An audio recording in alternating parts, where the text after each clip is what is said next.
예수님은 하나님의 아들이시지만 이 땅에 완전한 인간으로 오셨습니다.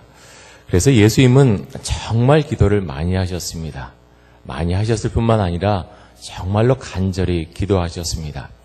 우리가 말씀을 보면서 예수님께서 기도하시는 장면을 참 많이 접하게 됩니다. 우리는 어떻습니까? 우리는 정말 예수님께서 그렇게 습관에 따라서 새벽에 기도하시고 또 중요한 일이 있을 때마다 밤이 새도록 기도하셨는데 우리는 예수님의 그런 영성의 모습을 따라가고 있는지요? 말씀을 우리가 좀 더 보고자 합니다. 마가복음 1장 35절에서 39절까지 우리 한 절씩 보겠습니다. 교독하겠습니다. 새벽 아직도 밝기 전에 예수께서 일어나 나가 한적한 곳으로 가사 거기서 기도하시더니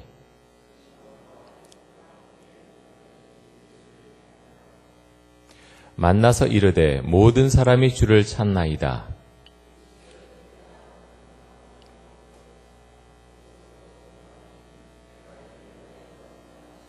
함께 있습니다.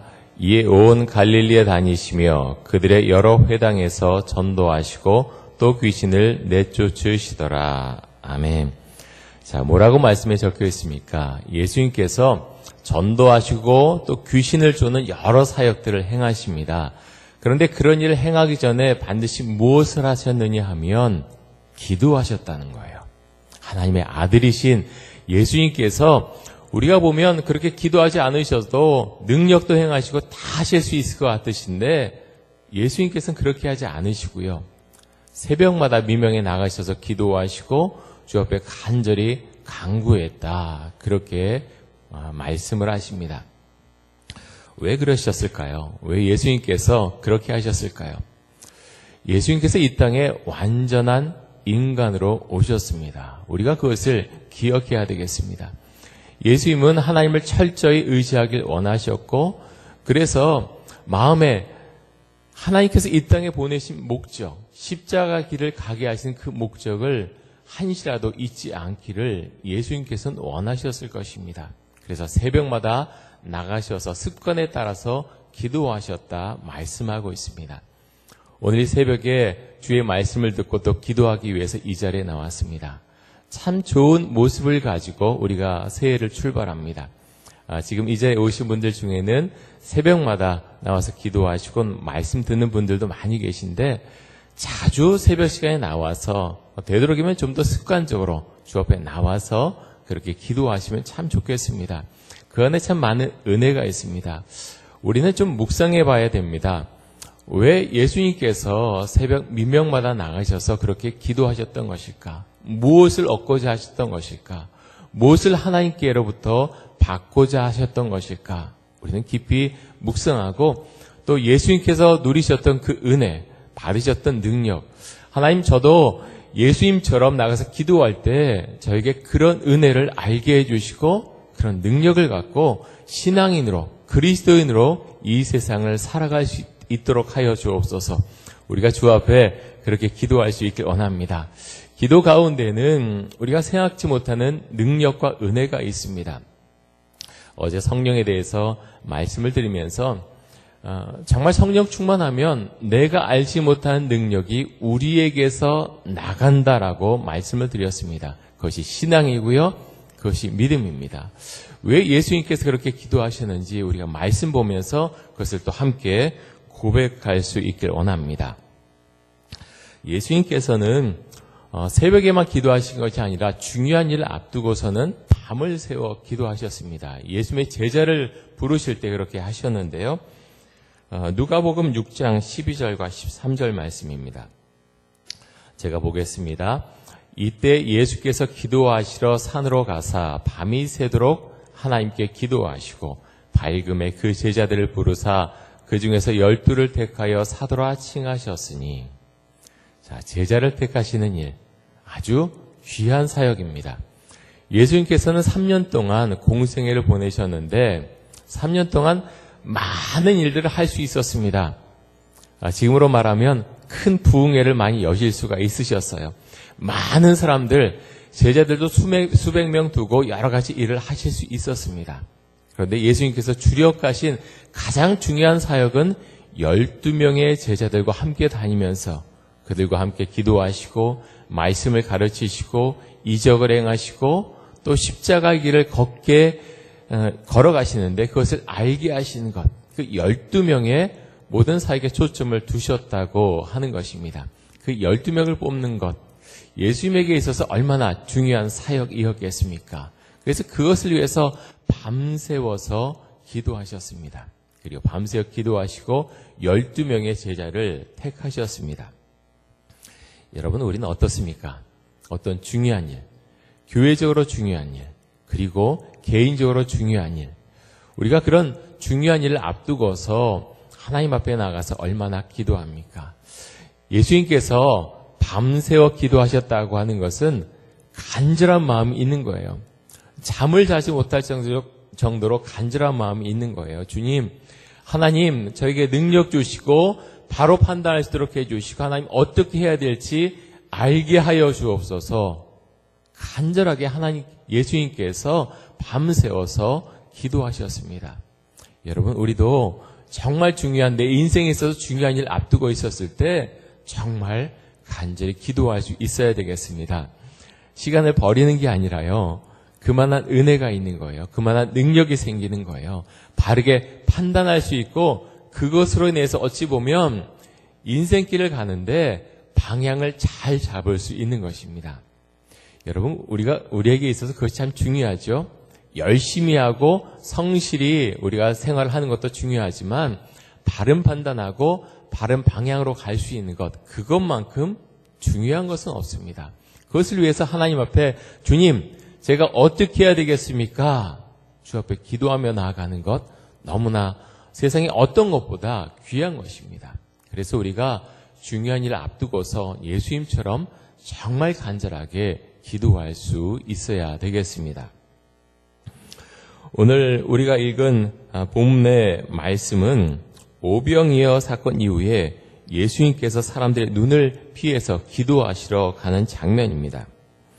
예수님께서는 많은 무리가 예수님에게 몰려들었는데 그들의 병을 고쳐주시고 또 말씀을 전해주셨습니다. 그 오병이어 사건 때 온 사람들을 보면 그렇게 말씀을 들으면서 여러 날 말씀을 들었지요. 배가 얼마나 고팠겠습니까? 도시락을 싸온 사람도 있었겠지만 대부분의 사람들은 참 배고팠습니다. 그런 가운데서 예수님을 떠나지 않고 예수님의 말씀을 듣는 것이 너무나 좋았기 때문에 예수님 곁에 계속해서 머물러 있었습니다. 예수님께서 그것을 보시고 마음에 안타까운 마음이 있으셨습니다. 이들이 얼마나 배가 고플까. 그래서 오병이어의 사건을 일으키십니다. 물고기 2마리와 떡 5개로 축사하시고 그들에게 나눠 주셨습니다. 그들은 너무 기뻐했습니다. 야, 예수님께서 이런 이적까지 베푸시는구나 하면서, 그런데 마지막에 어떤 일이 생깁니까? 요한복음 말씀에 보면 이런 말씀이 있어요. 오병이어 사건은 사복음서에 다 나와 있는데요. 특별히 이런 말씀을 하신 것은 요한복음만 이렇게 말씀하시는데요. 요한복음 6장 14절과 15절에 보면 예수님을 왕으로 삼고자 했다는 본문의 말씀이 있습니다. 저하고 한 절씩 교독하겠습니다.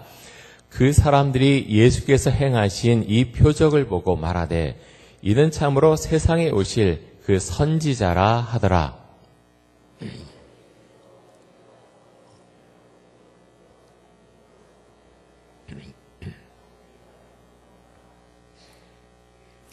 자, 사람들이 예수님을 붙잡아서 억지로 임금으로 삼고자 했다 그랬습니다. 왕으로 삼고자 한 거죠. 왜 그랬겠습니까?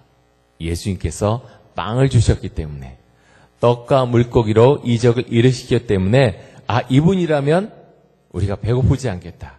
이분이라면 잘 살 수 있겠다. 그렇게 생각했다는 거죠. 그런데 예수님은 그것을 거절하셨습니다. 어찌 보면 사탄이 광야에서 예수님을 시험했던 것과 비슷합니다. 내가 하나님의 아들이라면 이 돌들로 하여금 떡을 만들어서 먹어라. 그렇게 사탄이 시험을 합니다. 우리는 여기서 몇 가지를 느낄 수 있습니다. 예수님께서는 충분히 그렇게 하실 수 있었지요. 하지만 예수님은 어떤 경제적인 왕국을 이루려고 이 땅에 오신 것이 아니었습니다. 어찌 보면 지금도 비슷한 시험입니다. 대중들로부터 그런 시험을 받는다는 거죠. 우리 또한 예수님에게 그렇게 요청하지 않습니까? 예수님이 정말로 하나님이시라면, 하나님이 우리가 믿는 신이라면 왜 내가 예수님 하나님을 믿는다고 하는데 나에게 돈 주시지 않으십니까?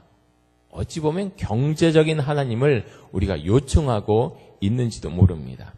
그런데 똑같은 마음을 어찌 보면 정말 주님께서 이끄시는 그런 모습이 아니라 사람들의 마음속에 있는 그런 어떤 경제적인 하나님, 경제적인 왕국, 그것을 위해서 예수님을 왕으로 삼고자 했다. 그런 본문의 말씀이 나와 있습니다. 그런데 예수님은 그것을 뿌리치시고 기도하러 가셨습니다. 오늘 우리가 처음에 본문으로 읽은 말씀인데요. 마태복음 14장 22절과 23절에 보면 이렇게 말씀합니다. 제가 보겠습니다. 예수께서 즉시 제자들을 재촉하사, 자, 예수님께서 이런 상황을 보고 있는 제자들, 사람들이 우리 예수님을 왕으로 삼고자 하는구나, 그것을 보고 있는데 제자들을 재촉하셨다는 거예요. 자기가 무리를 보내는 동안에 예수님께서 무리들을 보내십니다. 너희들 그럴 필요 없다. 무리들을 보내시는 거죠. 배를 타고 앞서 건너편으로 가게 하시고 제자들을 배를 타고 보내셨습니다. 그런 상황 가운데서 멀리 보내셨다는 거죠. 23절입니다. 무리를 보내신 후에 기도하러 따로 산에 올라가시니라. 저물매 거기에 혼자 계시더니. 자, 소란하던 상황이 다 끝났습니다. 사람들은 예수님을 왕으로 모시고자 했습니다. 그런 상황 가운데서 제자들도 보냈습니다. 그 다음에 예수님께서 무엇을 하십니까? 기도하십니다. 혼자 한적한 곳으로 가서, 아무도 없는 곳으로 가서 기도하러 가십니다. 여러분, 이런 예수님의 모습을 보면서 우리는 생각해야 됩니다. 그렇구나. 엎드리는 거구나. 어떤 중요한 일이 있을 때, 내가 주 앞에 기도해서 어떤 큰 일을 이뤘을 때, 교회적으로 또 내가 사회적으로 성공했을 때, 나의 자녀가 성공했을 때, 기뻐하고 참 좋구나. 거기에 젖어 있는 것이 아니라, 주님, 감사합니다. 주님, 다시 주 앞에 엎드립니다. 겸비한 마음을 주옵소서. 주님, 감사합니다. 이뤄주신 것 감사합니다. 그런데 하나님, 앞으로 또 어떻게 해야 되겠습니까? 제 마음속에 교만한 마음 갖지 않도록 하여 주옵소서. 행여나 제가 넘어질까 두렵습니다. 제가 넘어지지 않도록 하여 주옵소서. 예수님께서 기도하셨듯이 우리도 그렇게 기도할 수 있어야 되겠습니다. 여러분, 이것이 예수님의 영성입니다. 예수님은 그렇게 어떤 일을 이뤘을 때, 봐라, 내가 하나님의 아들이다, 내가 능력을 행한다, 그렇게 다니지 않으셨습니다. 어떤 일을 이루시고 나서 다시 주 앞에 엎드려서 기도하셨습니다. 그것이 예수님의 영성입니다. 예수님의 제자들은 예수님과 떨어져 가게 되지요. 배를 타고 갈릴리 바다 위를 건너갑니다. 그런데 그럴 때 큰 풍랑입니다. 제자들은 큰 위기를 느끼게 됩니다. 그때 어떤 사람이 바다 위를 걸어왔습니다. 제자들은 유령이구나 생각을 했습니다. 그런데 누구십니까? 예수님이 바다 위를 걸어오셨습니다. 베드로가 말합니다. 만일 당신 예수님이시면 나로 하여금 바다 위를 걸어오라고 말씀해 주십시오. 예수님께서 말씀하십니다. 오라! 그 이야기를 듣고서 베드로가 바다 위를 건너갑니다. 참 용감하죠? 믿음도 있습니다. 그런데 바람이 부는 것을 보고 무서운 마음이 베드로의 마음속에 찾아옵니다. 그렇게 의심했을 때 바닷속에 빠졌습니다. 그럴 때 예수님께서 말씀하시죠. 이렇게 말씀하십니다. 믿음이 작은 자여 왜 의심하였느냐? 믿음이 작은 자여 왜 의심하였느냐? 우리도 베드로 같을 수 있습니다. 주님, 저에게 용기 주십시오. 저에게 가라고 말씀해 주십시오. 그래서 기도에 응답 받습니다. 그래서 그 길을 걸어갑니다. 근데 위기가 찾아옵니다. 어려움이 찾아옵니다. 내가 주님께 이것을 받은 것이 맞는가? 주님이 계시는 건가? 의심하는 순간에 영적인 어둠 속으로 빠져들어가게 됩니다. 바닷속에 빠져 있을 수도 있습니다. 예수님께서 건져주지 않으시면 그 바닷속에 오랫동안 빠져 있을 수 있습니다. 영적인 어둠 가운데 빠져 있을 수 있습니다. 예수님께 다시 건짐을 받아야 한다는 거죠. 아니, 그 전에 예수님을 의심하지 않고 바닷속에 빠진 일이 없어야 되겠습니다. 그렇게 하기 위해서 우리가 무엇을 해야 됩니까? 예수님처럼 간절하게 기도하면서 그 일에 매진해 나가야 됩니다. 중요한 것은 우리가 기도하면서 하나님 앞에 제대로 말씀을 받아야 되겠고, 그 말씀을 정말 온전히 받았다면 의심하지 않고 그 길을 올곧게 걸어갈 수 있어야 한다는 것입니다. 그렇게 하기 위해서 우리가 꼭 해야 될 것이 무엇입니까? 처음에 받았다, 영적으로 내가 충만하다, 거기서 끝나는 것이 아니라 끊임없이 주 앞에 엎드려서 간절히 기도해야 된다고 하는 것입니다. 예수님은 우리에게 믿음을 요구하십니다.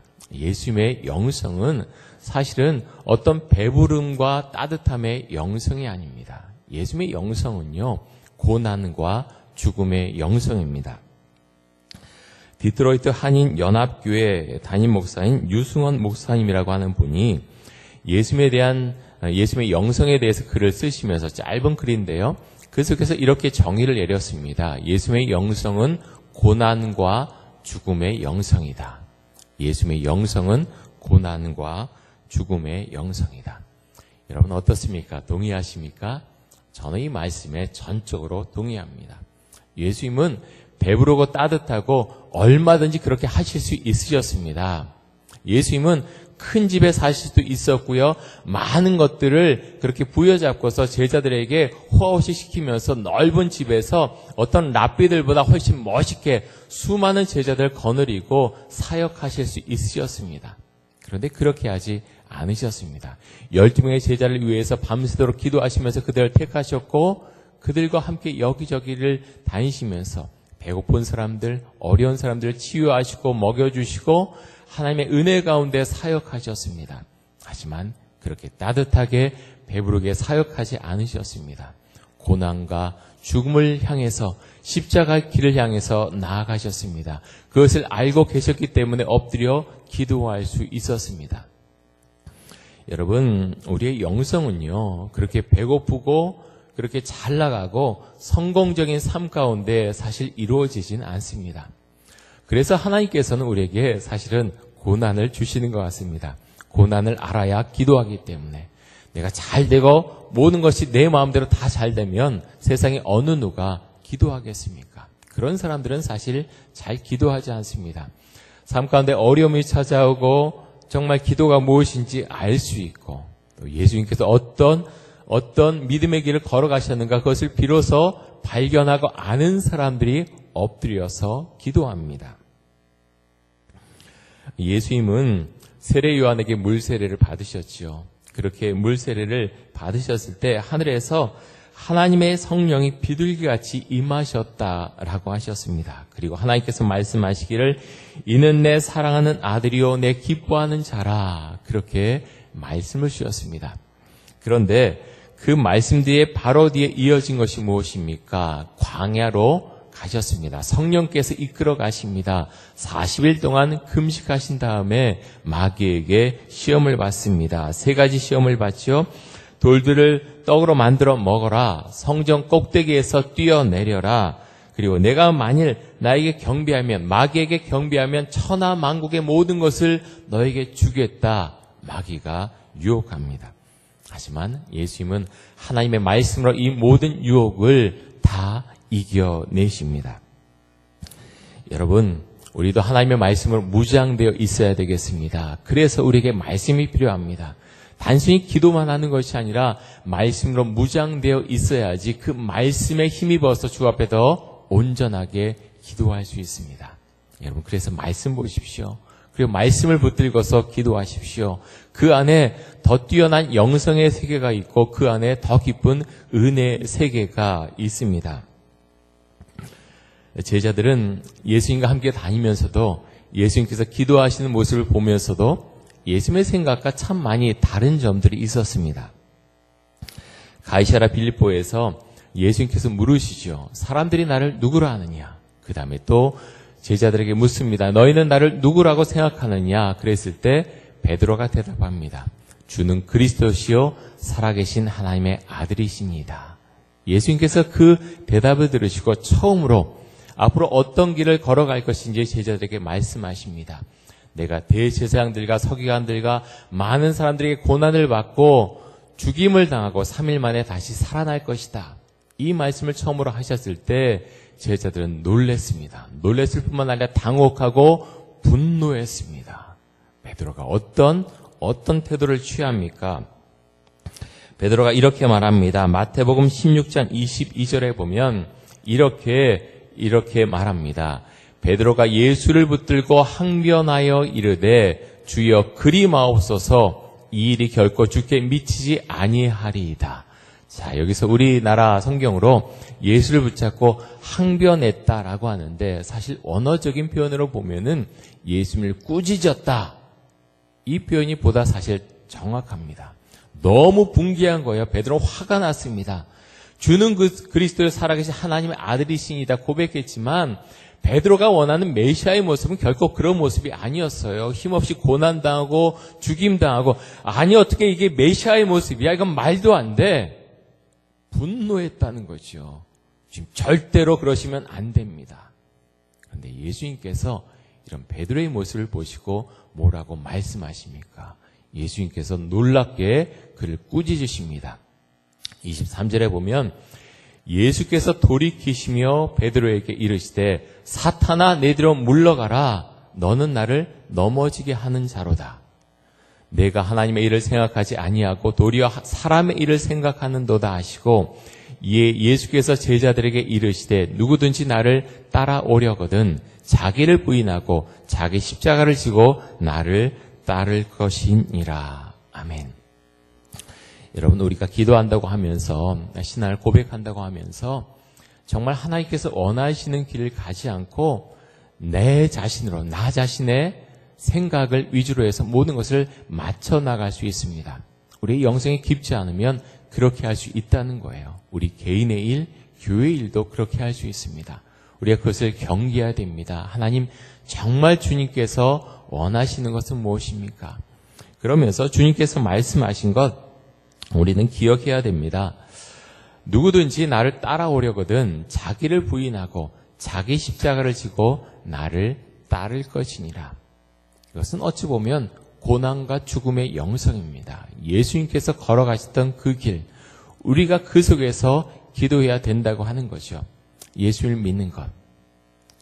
어떤 사람들은 그 5,000명, 여자와 아이들을 제외하고 5,000명이니까 전부 그 사람들을 모두 세면은 10,000명 이상, 최소한 10,000명 이상 모였을 것입니다. 그 사람들이 예수를 왕으로 모시고자 했던 목적처럼 어떤 경제적인 목적을 위해서 예수를 믿으려고 교회 오신 분들도 아마 계실 것입니다.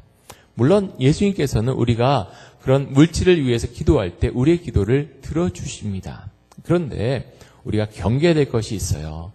그렇게 물질만을 위해서 우리가 잘못 영성을 추구하게 되면 그렇게 되지 못했을 때 우리는 넘어질 수 있다고 하는 것입니다.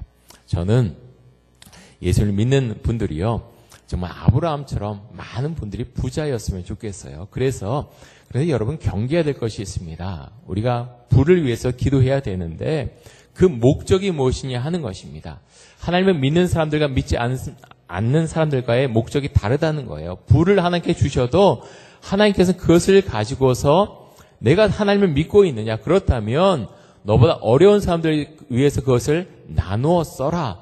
그 사람들과 함께 가라고 우리에게 말씀을 하십니다. 성경을 한번 읽어보십시오. 하나님께서는 공평과 정의의 하나님이십니다. 하나님을 믿는 정치가들과 경제인들이 그 말씀대로 따라가지 않기 때문에 사회 가운데 많은 문제가 생기는 것입니다. 그렇게 하나님 말씀대로 나아갔을 때 내가 함께 간다, 그들과 함께 간다라는 생각과 믿음을 고백하면서 나아갈 때 그 사회는 보다 정의로워지고 아름다워지는 것입니다. 그들의 영성이 거기까지라는 거죠. 여러분 우리가 주 앞에 기도하며 나아갈 수 있기를 원합니다. 주님, 고난과 십자가의 길 혹시라도 나에게 그것이 찾아온다 할지라도 제가 주 앞에 기도하며 나아갈 수 있도록 하여 주옵소서. 예수 그리스도의 영성을 제가 믿고 따라갈 수 있도록 하여 주옵소서. 기도할 수 있기를 원합니다.